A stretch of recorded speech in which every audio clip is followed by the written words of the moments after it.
Chapitre 24. Dans le lieu très saint.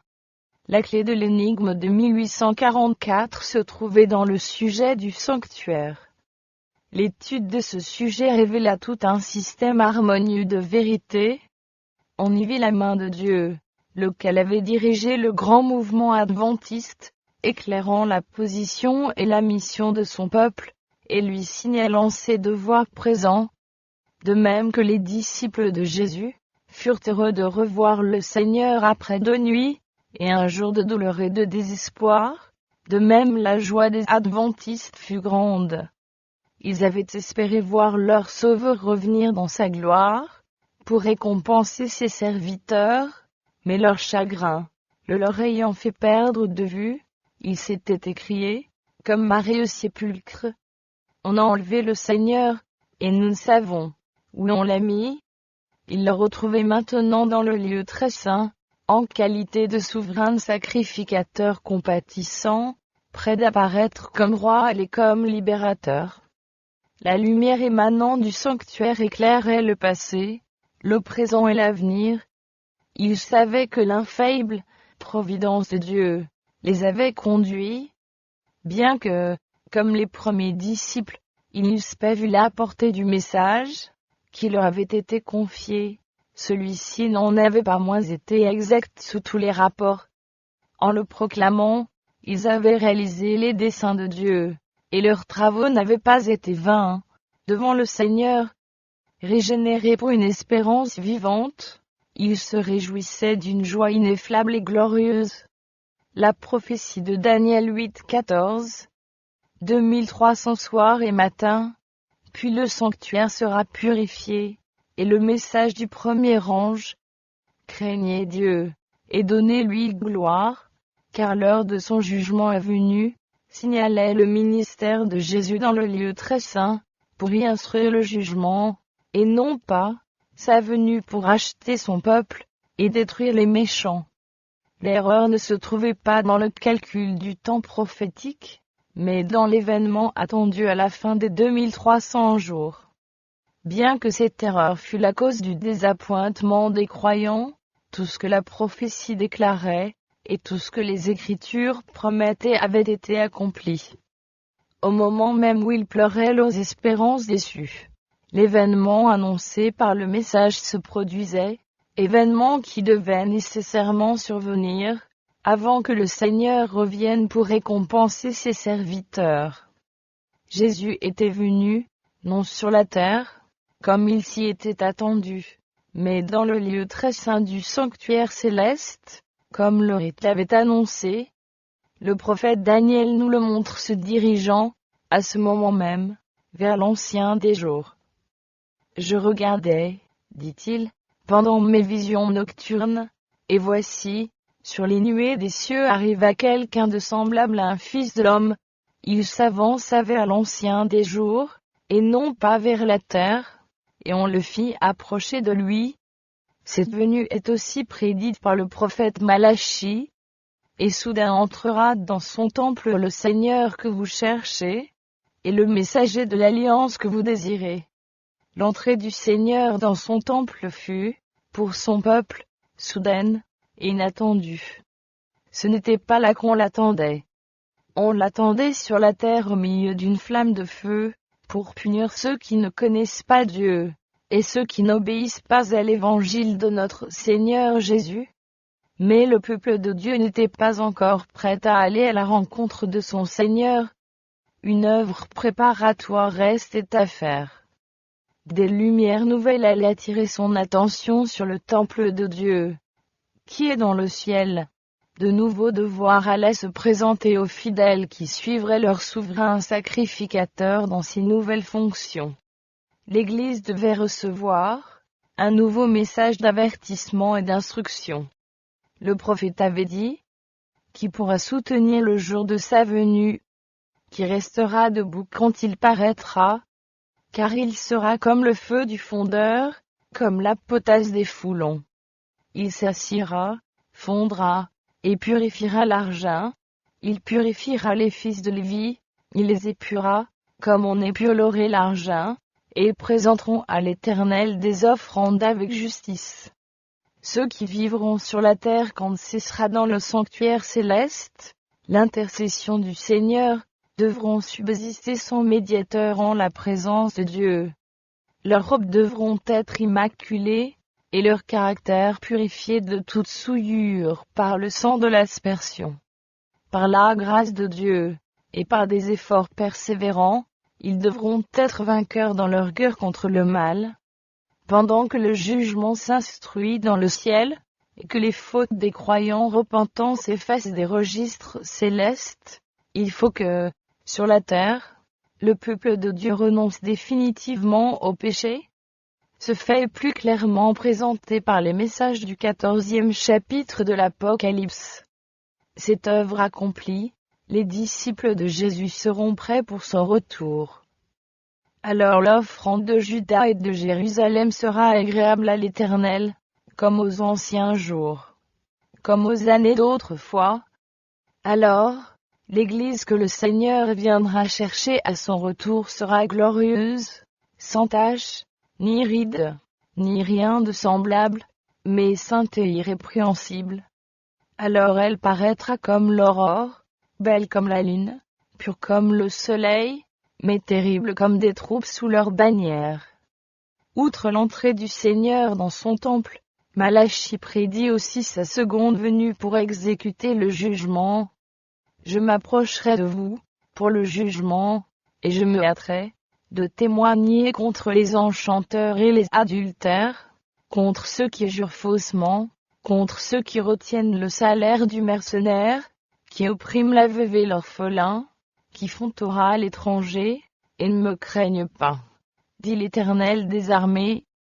En contemplant la même scène, Jude écrit: Voici, le Seigneur est venu avec ses saintes myriades, pour exercer un jugement contre tous, et pour faire rendre compte à tous les impies parmi eux de tous les actes d'impiété qu'ils ont commis, et de toutes les paroles injurieuses qu'ont proférées contre lui des pécheurs impies. Cette venue et celle du Seigneur dans son temple sont deux événements distincts et séparés. En revanche, la venue du Seigneur en qualité de souverain sacrificateur dans le lieu très saint, pour purifier le sanctuaire, mentionné dans Daniel 8,14, la venue du Fils de l'homme auprès de l'Ancien des jours, et la venue du Seigneur dans son temple, dont parle Malachie, sont autant de descriptions du même événement, à quoi il faut ajouter l'arrivée de l'époux, mentionné dans la parabole des 10 vierges. Pendant l'été et l'automne de 1844, on entendit proclamer: Voici l'époux. Alors se formèrent les deux catégories de croyants représentées par les vierges sages et les vierges folles. Les uns, attendant avec joie le retour du Seigneur, s'étaient soigneusement préparés à le rencontrer. Les autres, poussés par la peur, mais dépourvus de la grâce de Dieu, s'étaient contentés de la théorie de la vérité. Dans la parabole, quand l'époux vint, celles qui étaient prêtes entrèrent avec lui dans la salle des noces. Cette venue de l'époux a lieu avant les noces, qui représente le moment où Jésus entre en possession du royaume. La Sainte Cité, la Nouvelle Jérusalem, qui est la capitale du royaume, est appelée l'épouse, la femme de l'agneau.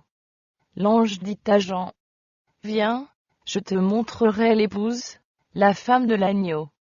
Il me transporta en esprit, dit le prophète, sur une grande et haute montagne, et il me montra la ville sainte, Jérusalem, qui descendait du ciel d'auprès de Dieu. Il est donc évident que l'épouse représente la sainte cité, et que les vierges allant à la rencontre de l'époux symbolisent l'Église. Dans l'Apocalypse, les serviteurs de Dieu sont les invités au souper. Étant les invités, ils ne sauraient être aussi l'épouse. Jésus-Christ doit, selon le prophète Daniel, recevoir dans les cieux, de la main du Père, la domination, la gloire et le règne. Il reçoit la nouvelle Jérusalem, la capitale de son royaume, préparée comme une épouse qui s'est parée pour son époux. mis en possession de son royaume, Jésus viendra comme roi des rois et seigneur des seigneurs, pour chercher son peuple, et le faire asseoir à table avec Abraham, Isaac et Jacob, dans son royaume, pour participer au souper des noces de l'agneau. La proclamation. Voici l'époux, qui retentit durant l'été de 1844, porta des milliers de personnes à attendre le retour immédiat du Seigneur. Au temps fixé, l'époux était venu, non sur la terre, comme on l'avait cru, mais dans le ciel, devant l'Ancien des jours. Au mariage, à la réception de son royaume, celles qui étaient prêtes entrèrent avec lui dans la salle des noces, et la porte fut fermée. Les fidèles ne devaient pas assister personnellement au mariage, qui a lieu dans le ciel, tandis que les croyants sont sur la terre. Les serviteurs doivent attendre que leur maître revienne des noces, mais il faut qu'ils comprennent sa mission, et qu'ils le suivent par la foi quand il se présente devant le Père. C'est dans ce sens que les vierges entrent avec l'époux dans la salle des noces. Dans la parabole, ce sont celles qui avaient de l'huile dans des vases, avec leurs lampes, qui entrèrent dans la salle du festin. Ceux qui, en 1844, possédaient, outre la connaissance de la vérité scripturaire, l'esprit et la grâce de Dieu, et qui, dans les ténèbres de leur amer désappointement, avaient patiemment attendu, étudiant la parole, pour obtenir un supplément de lumière, trouvèrent la vérité concernant le sanctuaire céleste, et le changement de fonction du Sauveur. Par la foi, ils le suivirent dans le sanctuaire. De même, tous ceux qui acceptent ces vérités sur le témoignage des Écritures, qui suivent Jésus par la foi, alors qu'il se présente devant Dieu pour son œuvre ultime de médiation, à l'issue de laquelle il entre en possession de son royaume, tous ceux-là sont représentés comme entrant dans la salle des noces. Au chapitre 22 de Saint Matthieu, où l'on retrouve l'image d'un mariage, on voit clairement que l'instruction du jugement précède les noces. Avant la cérémonie, le roi entre dans la salle, et examine les invités, pour voir si tous ont revêtu l'habit de noces, la robe immaculée qui représente un caractère purifié dans le sang de l'agneau. Quiconque ne porte pas cet habit est jeté dehors, mais ceux qui en sont trouvés revêtus sont acceptés, et jugés dignes de participer au royaume de Dieu, et d'occuper une place sur le trône de l'agneau. Cet examen des caractères, ce choix des sujets propres au royaume de Dieu, c'est l'instruction du jugement par laquelle se termine l'œuvre du sanctuaire céleste. Quand cette instruction sera terminée, quand tous ceux qui, au cours des âges, ont professé la foi chrétienne, auront été examinés et classés, alors seulement le temps de grâce prendra fin, et la porte de la miséricorde se fermera. Cette seule et courte phrase, celles qui étaient prêtes entrèrent avec lui dans la salle des noces, et la porte fut fermée, nous conduit à travers le ministère final du Sauveur, jusqu'au moment où la grande œuvre du salut de l'homme sera consommée. Dans le sanctuaire terrestre qui est, nous l'avons vu, l'image des services du sanctuaire céleste, dès que le souverain sacrificateur entrait dans le lieu très saint, tout travail cessait dans le lieu saint. Dieu avait dit, « Il n'y aura personne dans la tente d'assignation, lorsqu'il entrera pour faire l'expiation dans le sanctuaire, jusqu'à ce qu'il en sorte. » De la même manière, Jésus, en entrant dans le lieu très saint, pour y achever son œuvre, a mis fin au service du lieu saint, tout en continuant à plaider devant le Père les mérites de son sang en faveur des pécheurs. Les adventistes de 1844 ne comprenaient pas ce sujet.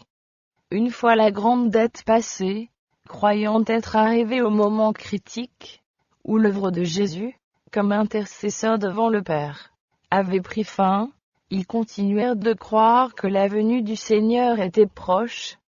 Il leur semblait voir dans les Écritures que le temps de grâce, devait se terminer peu avant le retour du Seigneur sur les nuées du ciel. Cela leur paraissait prouvé par les passages qui décrivent le temps où l'on cherchera, où l'on frappera, où l'on pleurera, mais en vain, devant la porte de la miséricorde. Et ils étaient à se demander si ce temps n'était pas venu.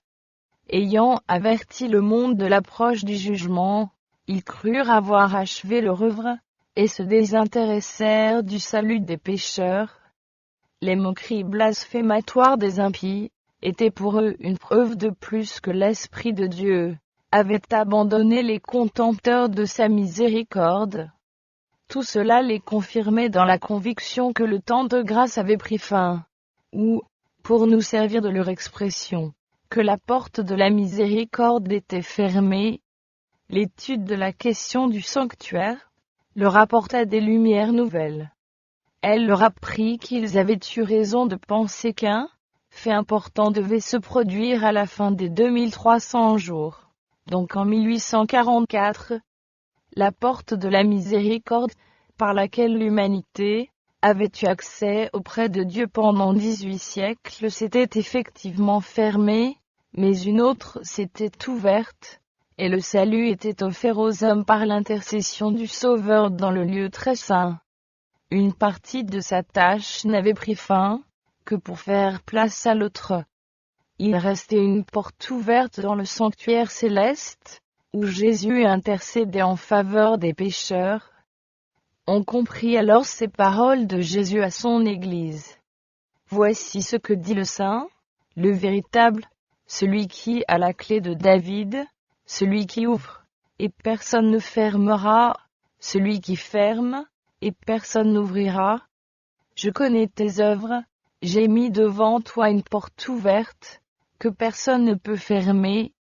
Ce sont ceux qui, par la foi, suivent le Sauveur dans son œuvre d'expiation, et qui reçoivent les avantages de son intercession, tandis que ceux qui refusent de s'éclairer sur cette œuvre n'en retireront aucun profit.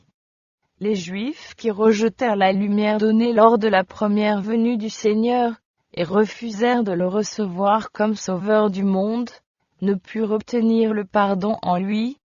Quand Jésus, à son ascension, entra dans le sanctuaire avec son propre sang, pour répandre sur ses disciples les bienfaits de sa médiation, les Juifs, abandonnés à des paix célèbres, continuèrent leurs offrandes et leurs sacrifices inutiles. La dispensation des types et des ombres était passée. La porte par laquelle les hommes avaient autrefois accédé auprès de Dieu s'était fermée. Les Juifs ayant refusé de l'invoquer de la seule façon par laquelle il fut possible de le trouver, c'est-à-dire par le ministère du sanctuaire céleste, ils perdirent tout rapport avec Dieu. Pour eux, la porte était fermée. Ils ne connaissaient pas Jésus comme le véritable sacrifice, et comme l'unique médiateur auprès de Dieu. Ils ne pouvaient donc être admis au bénéfice de sa médiation. La condition des Juifs non-croyants illustre le tas dans lequel se trouvent également les chrétiens insouciants, qui restent volontairement dans l'ignorance de l'œuvre de notre miséricordieux souverain sacrificateur. Dans le service typique, quand le souverain sacrificateur entrait dans le lieu très saint, tout Israël était tenu de s'assembler autour du sanctuaire, et de s'humilier devant Dieu de la façon la plus solennelle, pour recevoir le pardon de ses péchés, et ne pas être retranché de la congrégation. Combien n'est-il pas plus important, en ce grand jour antitype de la fête des expiations, de comprendre l'œuvre de notre souverain sacrificateur, et de savoir ce qui est requis de nous. On ne rejette jamais impunément les avertissements du Seigneur. Au temps de Noé, Dieu envoya un message d'avertissement, dont dépendait le salut du monde.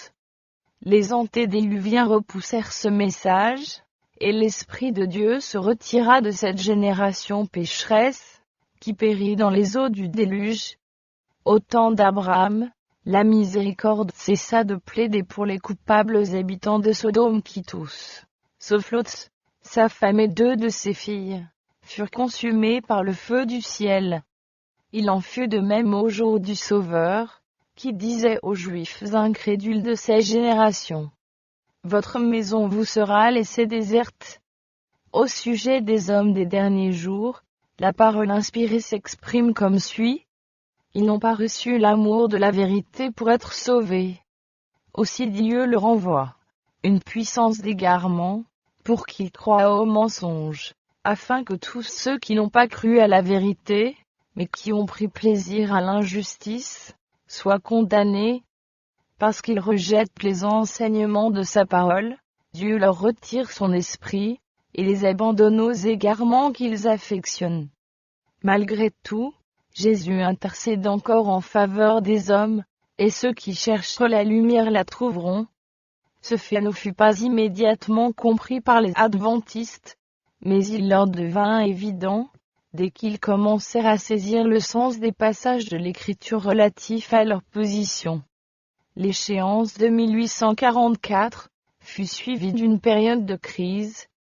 Quelques-uns perdirent confiance dans leur ancien calcul des périodes prophétiques, et attribuèrent à des influences humaines ou sataniques la puissance qui avait accompagné le mouvement adventiste. Ceux qui persistèrent dans leur foi trouvèrent un immense soulagement en recevant la lumière touchant le sanctuaire céleste. Conservant l'assurance que le Seigneur les avait dirigés, ils attendirent les directions divines, et découvrirent que leur souverain sacrificateur était entré dans une nouvelle phase de son ministère. En l'y suivant par la foi, ils comprirent également la mission finale de l'Église.